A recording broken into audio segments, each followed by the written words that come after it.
बांकीपुर उपचुनाव के लिए कल मतदान प्रक्रिया पूरी हो चुकी है। 35% से भी कम वोटिंग के साथ बांकीपुर की जनता ने अपना फैसला ईवीएम में कैद कर दिया। 3 अगस्त को नतीजे आएंगे, लेकिन नतीजे आने से पहले बांकीपुर का सियासी पारा 7वें आसमान तक पहुंच गया है। आज बीजेपी ने जनसुराज के संयोजक और बांकीपुर से उम्मीदवार प्रशांत किशोर को लेकर प्रेस कॉन्फ्रेंस की और सीधा बड़ा हमला बोला। बीजेपी के राष्ट्रीय प्रवक्ता डॉक्टर अजय आलोक ने आरोप लगाया कि प्रशांत किशोर और तेजस्वी यादव पर्दे के पीछे से एक साथ मिलकर चुनाव लड़ रहे थे। तेजस्वी यादव ने प्रशांत किशोर को गुप्त समर्थन दिया और आरजेडी का वोट बैंक पीके को ट्रांसफर कर दिया गया। पूरा चुनाव सिर्फ एक राजनीतिक प्रयोग था और फर्जी एग्जिट पोल के सहारे माहौल बनाने की कोशिश की गई। बीजेपी का कहना है कि बांकीपुर में एक बार फिर कमल ही खिलने जा रहा है और 3 अगस्त को नतीजे आते ही ये सभी राजनीतिक मंचों से गायब हो जाएंगे। ऐसे में आज के सवालों पर आते हैं। सवाल नंबर 1, अब की बार बांकीपुर की जनता ने किसे जनादेश दिया है? क्या बीजेपी अपना किला बचाने में कामयाब हो पाएगी या फिर इस बार दुर्ग में सेंध लग जाएगी? सवाल नंबर 2, क्या बांकीपुर में वाकई पीके ने आरजेडी के साथ मिलकर कोई गुप्त खिचड़ी पकाई?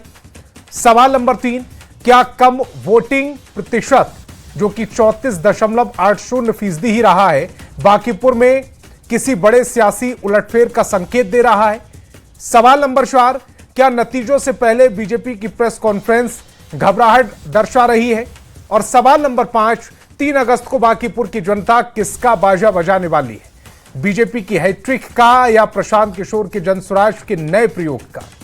आज की बहस इन्हीं से इस डिबेट के टॉपिक पर आते हैं, बांकीपुर पर आते हैं, जहां पर चुनाव हो चुके हैं। 3 तारीख का इंतजार हो रहा है और 3 तारीख के इंतजार से पहले 3 अगस्त को जिस दिन परिणाम आएंगे उससे पहले लगातार दावे किए जा रहे हैं। आज बीजेपी ने प्रेस कॉन्फ्रेंस की और जीत का दावा किया। साथ ही साथ आरजेडी और जनसुराज के संयोजक प्रशांत किशोर का आपस में गठजोड़ का आरोप लगाया। सीधे मेहमानों की तरफ चलेंगे। बीजेपी से प्रेम रंजन पटेल जी जुड़ रहे हैं, अरुण यादव जी जुड़ रहे हैं, आरजेडी से जेडीयू से चंदन सिंह जी जुड़ रहे हैं, अभिषेक नरेंद्र जी जुड़ रहे हैं जनसुराज पार्टी से, और के लाल वरिष्ठ पत्रकार भी हमारे साथ जुड़ रहे हैं, इस डिबेट का हिस्सा है। सभी मेहमानों का बहुत बहुत स्वागत। शुरुआत करते हैं प्रेम रंजन पटेल जी आपसे। कल मतदान हुए, 3 तारीख को रिजल्ट आ रहा है, इसी बीच एक प्रेस कॉन्फ्रेंस होती है और प्रेस कॉन्फ्रेंस में सनसनीखेज आरोप, आरजेडी ने अपना वोट ट्रांसफर करवाया है जनसुराज पार्टी को, यह दावा किया जा रहा है बीजेपी की ओर से। अचानक से प्रेस कॉन्फ्रेंस क्यों? देखिए, ये तो प्रेस कॉन्फ्रेंस जो है मीडिया का हिस्सा रहा है कि जब भी जो है हम जो है किसी प्रमुख चीजें या प्रमुख बातें होती है तो उसको हम मीडिया को बताते हैं। लेकिन हमारे राष्ट्रीय प्रवक्ता है अजय आलोक जी, और उन्होंने जो है जब वो यहाँ थे तो उन्होंने कहा कि यहाँ की जो प्रमुख बातें हैं उन सबको मीडिया के समझ आना चाहिए, इसलिए उन्होंने जैसे उस बात को प्रेस के माध्यम से बताने का काम किया। सवाल इसलिए उठ रहे हैं कि मतदान के अगले दिन ही प्रेस कॉन्फ्रेंस की जाती है और उसमें यह दावा कर दिया जाता है कि आरजेडी ने अपना जो वोट है वो ट्रांसफर करवाया जनसुराज पार्टी को। ये बात सही है। जिस प्रकार से आरजेडी पिछले चुनाव में 2025 में लड़ी थी और आरजेडी सेकंड स्थान लाया था, भले 51,000 वोटों से भारतीय जनता पार्टी की जीत हुई थी, लेकिन अच्छे खासे वोट जो है लगभग 47,000 के आसपास आरजेडी को आया था। आरजेडी ने इस बार भी उम्मीदवार दिए थे, लेकिन तेजस्वी यादव जो उस पार्टी के सर्वेसर्वा है, नेता है, सब कुछ है, उस पार्टी को लीड करने वाले व्यक्ति हैं, और वो इसको गंभीरता से नहीं लिए। ये चुपचाप छोड़ करके यूरोप में जाकर के बैठ गए। जब चुनाव का अंतिम समय आया, 2 दिन 3 दिन आया, चुनाव की शुरुआत जब होती है तो उस समय से सारे लोग लगते हैं, नेता लोग रहते हैं, और प्रमुख नेता ही जिसका पार्टी का नेतृत्व करने वाला ही छोड़ के भाग जाए तो उसका क्या संदेश जाता है? अगर प्रशांत किशोर अगर जो है लड़ाई लड़ रहे हैं, उनकी पार्टी भी लड़ी थी, उनकी पार्टी पिछली बार लगभग 7,000 वोट लाई थी। इस बार जो है अगर जीतने का दावा कर रही है, जीत तो होने वाली नहीं है, लेकिन जीतने का दावा कर रही है, तो ये दावा इसलिए कर रही है कि तेजस्वी यादव की नाकाफी के कारण तेजस्वी यादव ने अपने वोटों को प्रशांत किशोर को ट्रांसफर कराया।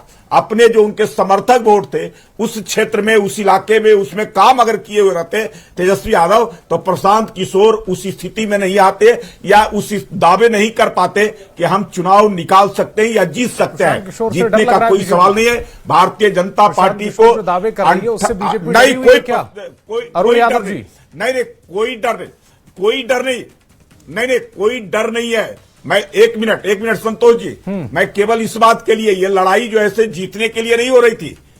विरोध पक्ष की राजनीति कौन करेगा, प्रशांत किशोर करेंगे कि तेजस्वी यादव करेंगे, इसकी लड़ाई हो रही थी। और इसके लिए प्रशांत किशोर दूसरे नंबर पर आने के लिए पूरी जो है से अपनी ताकत झोंके हुए थे। वो थोड़े ही उनको पता था कि हमको जीतना नहीं है, इसलिए कि पिछले 2025 का आम चुनाव हुआ था, उन्होंने उम्मीदवार खड़े किए थे पूरे बिहार के अंदर में और सारे सीटों पर जमानत जब्त हो गई थी, कहीं नहीं जीते थे।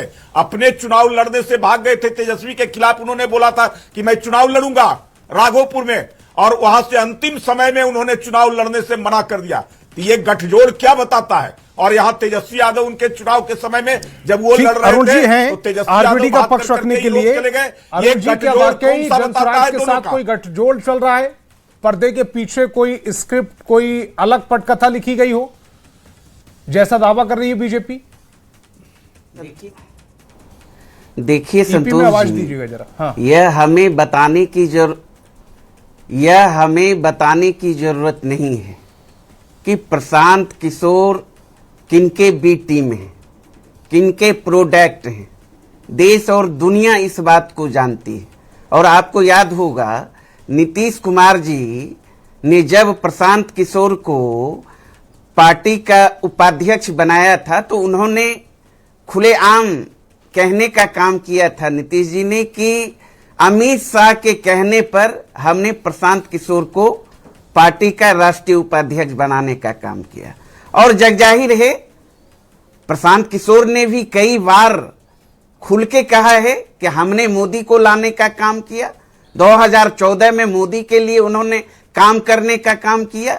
तो ये कहने की जरूरत राष्ट्रीय जनता दल को नहीं है। और आपको याद होगा जिस दिन हमारे आदरणीय नेता तेजस्वी यादव जी ने पुनः दोबारा उपचुनाव में श्रीमती रेखा गुप्ता जी के नामों का ऐलान किया कि महागठबंधन समर्थित उम्मीदवार होगा, उसी दिन से भारतीय जनता पार्टी का हाथ पैर फूलना शुरू हो गया। आपने देखा होगा घोषणा मात्र से फर्स्ट डे से उम्मीदवार बदलने का काम किया, दूसरा उम्मीदवार भारतीय जनता पार्टी ने देने का काम किया, 40-40 स्टार प्रचारक लगाने का काम किया। बिहार के मुख्यमंत्री ने तमाम मंत्रियों को गली गली ठीक है, लेकिन का जिम्मेवारी देने का काम किया। आरजेडी तो नहीं, मैं बता रहा हूं ये हताशा, और आपने अपना वोट ट्रांसफर करा दिया प्रशांत किशोर के हक में, यानी कि वो अपनी साइड मान रही है प्रशांत किशोर से। संतोष जी आजादी के बाद यह पहला चुनाव हमने देखा कि शासन ने खुला छूट दे दिया प्रशांत किशोर को, नंगा नाच किया। अब भारतीय जनता पार्टी ने तो किया ही, दोनों ने धन लुटाने का काम किया, दोनों को प्रशासन ने खुली छूट दे रही थी। और आपने देखा प्रशांत किशोर किस तरीके से थाने में बैठकर थानेदार को धमकी दे रहा है और पुलिस प्रशासन पंगु बना हुआ था। वहीं दूसरी तरफ सत्ता के इशारे पर राष्ट्रीय जनता दल के कार्यकर्ताओं को प्रताड़ित करने का काम किया पुलिस प्रशासन ने। उसके बावजूद तेजस्वी यादव जी के नेतृत्व में बांकीपुर विधानसभा क्षेत्र की जनता ने, मतदाता ने एकजुटता के साथ राष्ट्रीय जनता दल का साथ दिया और महागठबंधन प्रत्याशी के पक्ष में जमकर मतदान करने का काम किया और वोट की चोट से एनडीए को सबक सिखाने का काम किया। और ये हार का जो अभी तो टेलर है, आज तो पीसी ही किया है, कल क्या क्या करेंगे कहने की जरूरत नहीं है। अगर इसलिए भारतीय जनता पार्टी तो सेरा आपके सर नहीं मान रहे। ये तो ये कह रहे हैं कि आपने अपना वोट ट्रांसफर करा दिया, लेकिन अभिषेक जी की तरफ मैं जा रहा हूं, अभिषेक नरेंद्र जी की तरफ। अरे भैया, दोनों ही पार्टियां सुन लीजिए दावा ना, कर रही हैं, बिहार की दो प्रमुख पार्टियां दावा कर रही हैं। बीजेपी कह रही है कि आप आरजेडी की बी टीम है, और दरअसल बी टीम नहीं, आप ए टीम है। आपने आरजेडी को बी टीम बना दिया क्योंकि उन्होंने आपको वोट ट्रांसफर कराया है, और आरजेडी ये कह रही है कि आप किसकी बी टीम है ये बताने की जरूरत नहीं है, और आपके नेता का पूरा इतिहास उन्होंने बता दिया। अब बिहार की जनता थोड़ी सी कंफ्यूज है, वो कंफ्यूजन आप ही दूर कर सकते हैं। क्या आपके लिए वोट ट्रांसफर कराया तेजस्वी यादव ने, और क्या आप बीजेपी की पिच पर बैटिंग कर रहे हैं? देखिए संतोष जी, ये कहानी अब पुरानी हो गई है। हम किसकी ए टीम है किसकी बी टीम है, इससे ज्यादा महत्वपूर्ण है कि हम बिहार की जनता की टीम है। हमारी टीम बिहार की जनता है, और ये इस बार बांकीपुर की जनता ने बता दिया है। तो जब अब इन लोगों के पास अब कोई विकल्प नहीं बचा है, जब इन लोगों ने ये लोग जान रहे हैं कि किस प्रकार से कल बांकीपुर की जनता ने पहली बार एक ऐतिहासिक तरीके से जाति के बंधनों से बाहर निकलकर, पार्टी के बेड़ियों से बाहर निकलकर, उन्मुक्त होकर उन्होंने बिहार में एक नई राजनीतिक व्यवस्था के लिए और साथ में साथ बिहार के नेताओं को जवाबदेह बनाने के लिए कल मतदान किया है, जनसुराज के पक्ष में भरपूर मतदान किया है। तो ये सब आरोप लाजमी सी बात है। आज जो अजय आलोक जी ने प्रेस कॉन्फ्रेंस किया है, वो उनकी हताशा को दिखाता है, उनकी आने वाली अप्रत्याशित हार को दिखाता है कि किस प्रकार से वो वोटिंग और काउंटिंग का फर्क भूल गए हैं। अपने राष्ट्रीय अध्यक्ष का सीट जाते देखकर अजय आलोक जी वोटिंग और काउंटिंग के बीच में क्या फर्क है, और 5 बजे वोटिंग समाप्त होती है कि 6 बजे काउंटिंग समाप्त होता है, इसका अंतर अभी से भूलने लगे हैं। तो ये तो इनकी हताशा को दिखाता है। लेकिन जो महत्वपूर्ण बात है कि बांकीपुर की जनता ने ऐतिहासिक कल मतदान किया है, और वो क्यों किया है? क्योंकि बांकीपुर की जनता ने ये बताया है कि कोई किसी का किला नहीं होता है। जहां पर जनता खड़ी हो जाती है वहां पर सारे किले ध्वस्त हो जाते हैं। बांकीपुर की जनता ने बताया है कि कोई वोट का समीकरण, कोई किसी का बंधुआ मजदूर नहीं है, कोई जाति किसी का वोट बैंक नहीं है। जब उद्देश्य बड़ा होता है तो फिर जनता उस बड़े उद्देश्य के लिए सारे समीकरण को ध्वस्त करती है, और ये ज्यादा महत्वपूर्ण है बिहार की जनता के लिए, बांकीपुर की जनता के लिए। ठीक, अब मैं जेडीयू प्रवक्ता की तरफ जा रहा हूं। चंदन भाई, तीनों जो चुनाव लड़ रही हैं पार्टियां, उनके प्रवक्ताओं को आपने सुना, किसका कॉन्फिडेंस ज्यादा अच्छा लग रहा है आपको? संतोष जी, ऐसा है कि देखिए प्रशांत किशोर जी को बहुत गंभीरता से लेने की जरूरत है। लोकसभा चुनाव के समय जनता दल यूनाइटेड के बारे में प्रशांत किशोर जी ने कहा था कि ये पार्टी डबल डिजिट में नहीं आएगी। 12 सीट हमने जीत कर दिखाया। बिहार विधानसभा के समय इन्होंने स्पष्ट कहा कि 25 सीट अगर जनता दल यूनाइटेड जीत जाएगी तो हम राजनीति से संन्यास ले लेंगे। हम लोग 85 सीट जीते, और प्रशांत किशोर जी लगभग 243 में 230-35 सीट पर चुनाव इन्होंने लड़ा, और हर सीट पर इनका जमानत जब्त हुआ। जमानत जब्त हुई। तो प्रशांत किशोर जी को गंभीरता से कौन लेता है, अब ये तो देखने वाली बात होगी। जो व्यक्ति बांकीपुर का चौहद्दी नहीं जानता हो, बांकीपुर के बजाय कुमरार में चला जाता हो प्रचार करने के लिए, जो विधानसभा के समय कहता हो कि हमसे मिलना है तो 1000 का रसीद कटाना पड़ेगा जनसुराज के लिए, तो ये जनता से देखिए, बांकीपुर की जनता के लिए कभी सुख दुख में आए नहीं, मरनी हरनी किए नहीं, आपदा विपदा में गए नहीं, सिर्फ वहां जा रहे हैं कि हम विधानसभा में पहुंच जाएं। किसी भी तरह से झूठा सच्चा वादा और विवाद उत्पन्न करना इनकी एक महत्वपूर्ण कला है। आप देख रहे होंगे कि थाने में जाकर पुलिस पदाधिकारी से किस बदतमीजी के साथ प्रशांत किशोर जी धमका रहे हैं। तो यह स्पष्ट हो जाता है कि कानून व्यवस्था में इनका विश्वास नहीं है। अपने को कानून व्यवस्था से ये ऊपर समझते हैं। जनता दल यूनाइटेड इनको सीरियस नहीं लेती है। जो व्यक्ति आदरणीय नीतीश कुमार जी का नमक खाकर नीतीश कुमार जी के बारे में अभद्रता से बोल सकता है कि ये उनका एआई वीडियो जनता है, तो इतना जानना चाह रही है कि बांकीपुर की जनता मेन कैंडिडेट थे। वैसे तो 25 प्रत्याशी थे, वहां से 3 मेन कैंडिडेट थे। उन 3 मेन कैंडिडेट में किसके झंडे पर मोहर लगाने का काम किया जनता ने? बीजेपी। स्वाभाविक है। देखिए, भारतीय जनता पार्टी ने एक ऐसे उम्मीदवार को दिया है जो बूथ पर पर्ची काटता रहा है। जब नीरज कुमार सिन्हा जी को मिल गया ये सिंबल, आदरणीय नीतीश कुमार जी से गए आशीर्वाद लेने के लिए, और हमारे सर्वमान्य नेता आदरणीय नीतीश कुमार जी ने विजयी भव का आशीर्वाद दिया है। हम लोग 5 पांडव के तरह यूनाइट होकर चुनाव लड़ रहे अब मैं हैं। सवाल ही पैदा नहीं होता है कि कोई बांकीपुर की धरती पर हमें हरा दे। पर पता करने की कोशिश जाहिर तौर पर आपने की होगी, क्योंकि जो पत्रकारिता है उसमें एक जुनून होता है, और जेनजी की भाषा में कहें तो कीड़ा होता है कि हम पता लगाने की कोशिश करते हैं कि चल क्या रहा है। क्या रिएक्शन आ रहे हैं वहां से? क्या आपकी रिपोर्ट कह रही है? क्या आपके पास जानकारी आई है? संतोष जी, मैं ये कहूंगा कि चाहे जनसुराज हो, चाहे आरजेडी हो या बीजेपी, सबने उपचुनाव में जम के मेहनत की। बीजेपी के तरफ से पूरा फोर्स लगा दिया गया, घर घर लोग गए, जनसुराज ने अपने तरफ से दम लगा दिया।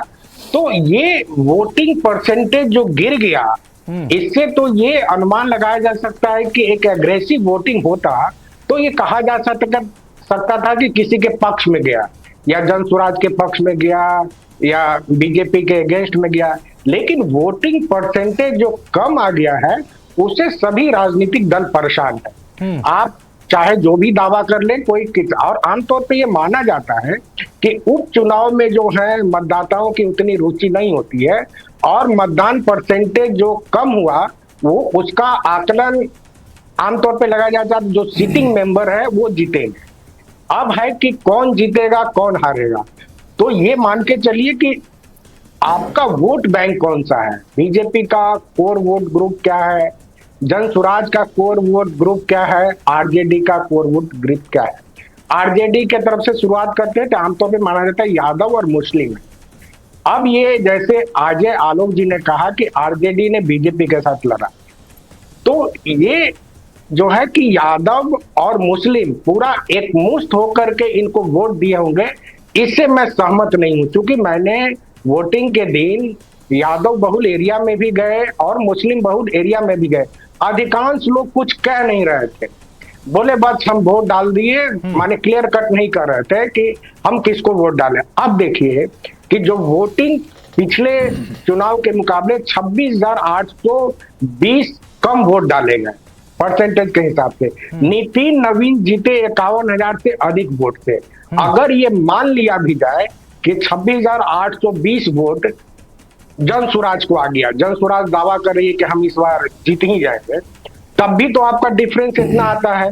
और कोर वोट ग्रुप आप बीजेपी का देखेंगे तो कायस्थ है, चंद्रवंशी है, वैश्य है, दलित है, कुर्मी है, कुशवाहा है, बीजेपी के कोर वोट ग्रुप है। और अपर कास्ट में भूमिहार, ब्राह्मण, राजपूत, ये भी जो है माना जाता है कि बीजेपी का वोटर है। परसेंटेज कम हो लेकिन माना जाता है। यादव, मुस्लिम ये है। तो ये कैसे हम मान ले जब आपका तालमेल ही नहीं है आरजेडी के साथ मिले नहीं है, और इंडी गठबंधन एकजुट नहीं है। पहले आपने रेखा गुप्ता का अनाउंसमेंट कर दिया, उसका कांग्रेस के कैंडिडेट, अगर एकजुट होते तो ये बात मानी जा सकती थी कुछ। वहीं देखिए परसेंटेज कम है लेकिन पूरा एनडीए के विभिन्न दल एकजुट थे, सबने पूरे जम के प्रयास किया, और हर एक नेता, मंत्री से लेकर के नीचे तक के लोगों ने वोटर के पास जाए। लेकिन के लाल जी, ये सारा विश्लेषण एक तरफ, फिर बीजेपी ने आज प्रेस कॉन्फ्रेंस क्यों की? डर में है बीजेपी, घबराहट में है बीजेपी?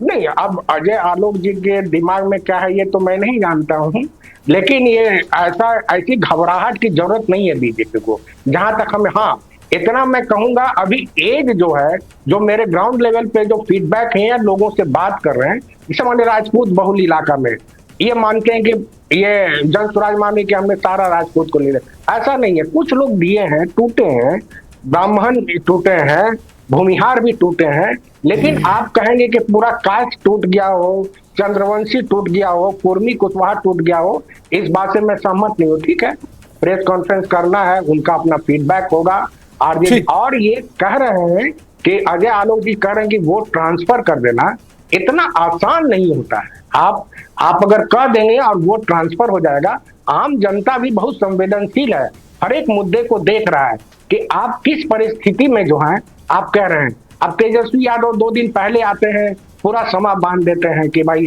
कैसे करेगा, जो 1 महीना से चुनाव लड़ रहा है, और 2 दिन में आप चाहेंगे कि सब वोट ट्रांसफर होगा, ये तो कंप्यूटर। ठीक, प्रेम रंजन पटेल जी जरा आवाज मेरी ईपी में भी दीजिएगा।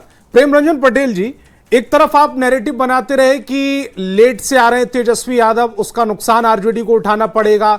दूसरी तरफ जब तेजस्वी यादव लेट से आए ही हैं प्रचार करने में, तो फिर ये ट्रांसफर कैसे हो गया वोट जनसुराज को? या जो जनसुराज के नेता कल थाने में बैठ गए जिस बॉडी लैंग्वेज के साथ, वो बॉडी लैंग्वेज आपको नर्वस कर रही है? नहीं, कोई नर्वस नहीं कर रही है हमको। हम जीत रहे हैं, बहुत अच्छे मार्जिन से चुनाव जीत रहे हैं। ये हमारी परंपरागत सीट रही है, जो 1995 से लगातार जीत रहे हैं। मार्जिन जो भी हो, मैं मानता हूं कि कम मार्जिन हो सकता है, लेकिन मुझे आज भी विश्वास है कि जितने मार्जिन से नितिन नवीन जी जीते थे, उससे कम मार्जिन से हम इस चुनाव को नहीं जीतेंगे। हम उसी मार्जिन से फिर इसको जीतने वाले हैं। मैंने कहा कि जो पिछली बार हमसे लड़ाई लड़ने का काम सेकेंड स्थान पर आरजेडी रहा था, इस बार भरोसा हो गया था कि हम जीतने वाले नहीं है। तो उसको लगा कि हम जीतने वाले नहीं, तो भारतीय जनता पार्टी को हराने के लिए कुछ कुचक्र रचे। उनको लगा तेजस्वी यादव को कि हम लड़ाई में नहीं है, तो कम से कम जनसुराज जो ऐसे लड़ाई में आ जाए तो हमारा वोट उसके साथ ट्रांसफर हो जाए। आप जनसुराज को देख लीजिए, वोटिंग के दिन जिन इलाकों में जो राजद के इलाका था या राजद का जहां वोटिंग पैटर्न उनके प्रति होता था, उन इलाकों में वो घूम नहीं रहे थे, वो जा नहीं रहे थे। उनको विश्वास हो गया था कि आरजेडी तो हमको वोट दिलवा रही है। भारतीय जनता पार्टी जिन इलाकों में जहां वोट के पास 1-1 मिनट होगा। अरुण जी 1 मिनट में। भारतीय जनता पार्टी जिन इलाकों में थे उसको डिस्टर्ब करने के लिए केवल प्रशांत किशोर उसी इलाकों में घूम रहे थे। तो इसलिए इस बात को जो है ये साबित करता है कि ये दोनों मिलकर करके भारतीय जनता पार्टी को हराने का कुचक्र रच रहे थे, लेकिन उसके बावजूद भारतीय जनता पार्टी हारने वाली नहीं है। ठीक, अरुण जी 1 मिनट। संतोष जी, जिस तरीके से प्रशांत किशोर ने थाना में बैठकर दादागिरी किया एक थाना प्रभारी के साथ, अगर उस जगह पे राष्ट्रीय जनता दल का कोई नेता होता तो वो जेल के अंदर होते, लेकिन उनको सम्मान मिला इसलिए कि सत्ता का संरक्षण था। और भारतीय जनता पार्टी और प्रशांत किशोर दोनों मिलकर राष्ट्रीय जनता दल को रोकने में लगा था, क्योंकि दोनों को पता था कि ऐतिहासिक जीत सुनिश्चित है। इसीलिए तो घर घर पैसा बांटा जा रहा था, नंगा नाच किया जा रहा था, दोनों ने किया, लेकिन शासन प्रशासन मुखदर्शक रहा। ये किसी को कहने की जरूरत है क्या? प्रशांत किशोर हो, बीजेपी हो और जेडीयू हो, ये तो एक ही थैले के चट्टे बट्टे हैं। लेकिन यहां की देवमयी जनता ने निर्णय लिया है, बाकी पूर्व विधानसभा की जो बेटी थी, आरोप दोनों गंभीर, उनको भर भर के वोट देने का काम किया। हालांकि मतदान के बाद बहुत कोई मतलब इन लोगों ने ठगने का काम किया। अभिषेक जी 1 मिनट। देखिए, मुझे लगता है कि कल के चुनाव के बाद कम से कम आज मुझे उम्मीद थी कि जेडीयू और भारतीय जनता पार्टी के लोग थोड़ी गंभीरता से बात करेंगे, लेकिन वो उसी अहंकार से बात कर रहे हैं।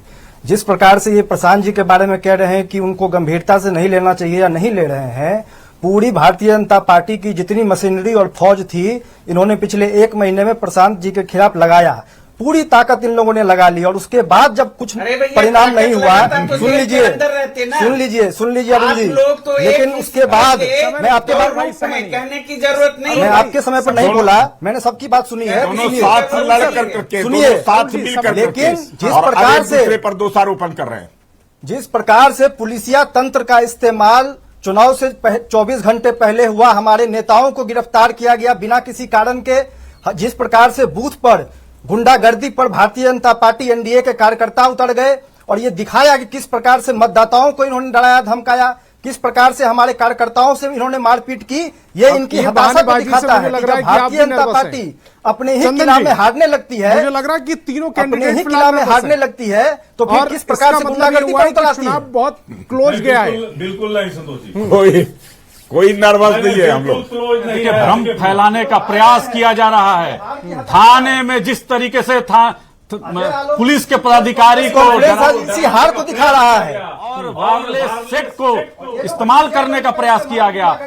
धनसुराज के नेता आपस में लड़ते हैं ऑन कैमरा, इससे स्पष्ट हो जाता है कि इनके पास कोई अपना विजन नहीं है। प्रशांत किशोर भ्रम फैलाने का प्रयास कर रहे थे और बड़े बड़े लोगों पर विवादित बयान देकर बराबर मीडिया में बने रहना चाहते थे अपनी दुकानदारी चलाने के लिए।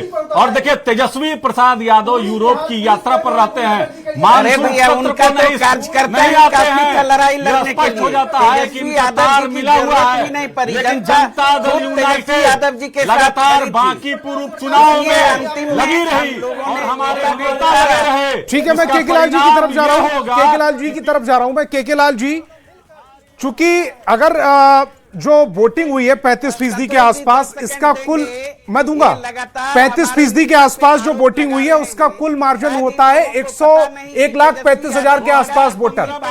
मामला क्लोज तो गया होगा इसका मतलब। मामला क्लोज हुआ है, लेकिन ऐसा नहीं कहा जा सकता है कि आरजेडी का पूरा वोट ट्रांसफर हुआ है।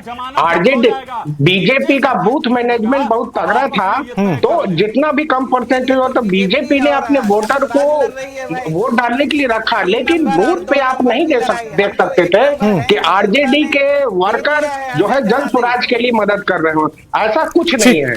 और